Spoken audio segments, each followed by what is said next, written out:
A number of the objects collected by the Hudson's Bay Company for its museum collection in the 1920s and 1930s were ethnographic objects.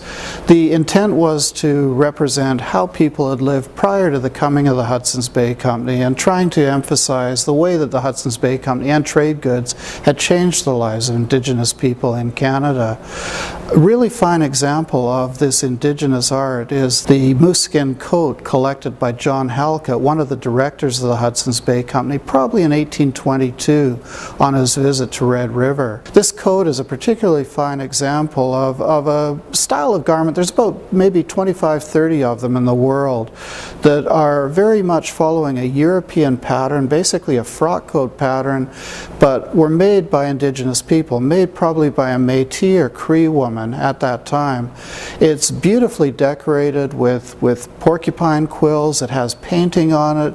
It shows a lot of the elements that are seen as being typical of later Métis art, hide art and textile art, but a very, very early, well-documented example of this. Definitely a treasure.